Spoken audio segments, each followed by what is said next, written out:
Hello दोस्तों जैसे कि हमें पता है NEET PG 2024 counselling stray vacancy round के लिए प्रोसेस स्टार्ट हो चुका है, जिसमें registration, choice filling, choice locking का जो लास्ट डेट है वो 16 फेब रखा है। 19 फेब को रिजल्ट आएगा और 20 और 21 फेब को आपको कॉलेज में रिपोर्ट करना होगा। दोस्तों कई सारे ऑफिशियल नोटिफिकेशन आते हैं NBEMS, NMC, MCC की ऑफिशियल वेबसाइट पे, तो हमें बार बार इन ऑफिशियल वेबसाइट को चेक करना पड़ता है। तो आप चैनल को ज्वाइन कर सकते हो या सब्सक्राइब कर सकते हो। यहाँ पे जो भी आपके लिए यूजफुल इंफॉर्मेशन आता है मैं इमीडिएटली आप लोगों के साथ शेयर करता रहूँगा। आपको बार बार वेबसाइट चेक करने की ज़रूरत नहीं पड़ेगी। दोस्तों MCC की ऑफिशियल वेबसाइट पे एक और नोटिस आया है जिसमें स्टे वैकेंसी राउंड की एलिजिबिलिटी के बारे में क्लियरली मेंशन किया है। कई बार एलिजिबिलिटी को लेकर हमारे माइंड में थोड़ा कंफ्यूजन रहता है, उन्हीं चीज़ों को एक बार फिर से एक्सप्लेन किया है MCC ने।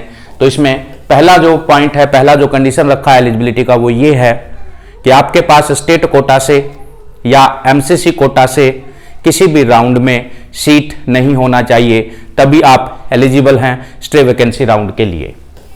एक पॉइंट यहां पे लिखा है, अगर आपने MCC के 3rd राउंड में पार्टिसिपेट किया था लेकिन आपने रिपोर्ट या ज्वाइन नहीं किया 3rd राउंड की सीट को, तो उस केस में आप MCC के स्टे वैकेंसी राउंड में एलिजिबल नहीं है, बट आप अपने स्टेट के स्टे वैकेंसी राउंड में फिर भी एलिजिबल हैं। क्यों? क्योंकि आपने चीटिंग MCC के साथ किया है। MCC ने आपको पनिश कर दिया कि आप काउंसलिंग प्रोसेस से बाहर हो गए हो।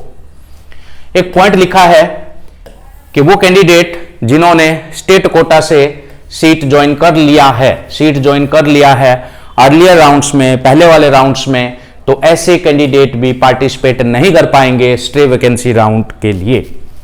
एक पॉइंट इसमें लिखा है कि ऐसे कैंडिडेट जिनको स्टे वैकेंसी राउंड में सीट अलॉट हो जाता है और वो ज्वाइन और रिपोर्ट नहीं करते, ऐसे कैंडिडेट का सिक्योरिटी डिपॉजिट फॉरफिट तो होगा ही होगा, साथ में नेक्स्ट ईयर यानी नीट पीजी 2025 के लिए वो इनएलिजिबल हो जाएंगे, उन्हें डीबार कर दिया जाएगा नेक्स्ट ईयर के लिए पीजी एग्जामिनेशन के लिए।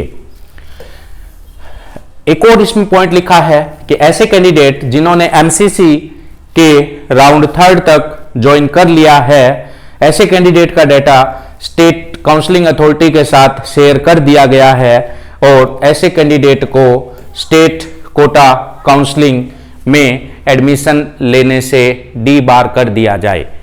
यानी ये कौन से स्टेट कोटा काउंसलिंग के बारे में बात हो रही है? स्टे राउंड के बारे में बात हो रही है। इट मीन्स अगर आपने सीट ज्वाइन कर लिया है राउंड 3 तक MCC के, तो स्टेट का जो काउंसलिंग है, इवन चाहे वो स्टे काउंसलिंग है, उसमें आप पार्टिसिपेट नहीं कर सकते। Candidate may contact the state counseling authority for any information regarding state quota seat counseling। तो स्टेट कोटा के बारे में आपकी कोई भी इंक्वायरी है तो आप स्टेट काउंसलिंग अथॉरिटी से कांटेक्ट कर सकते हो। सो दोस्तों ये था MCC का latest notification. Thank you very much.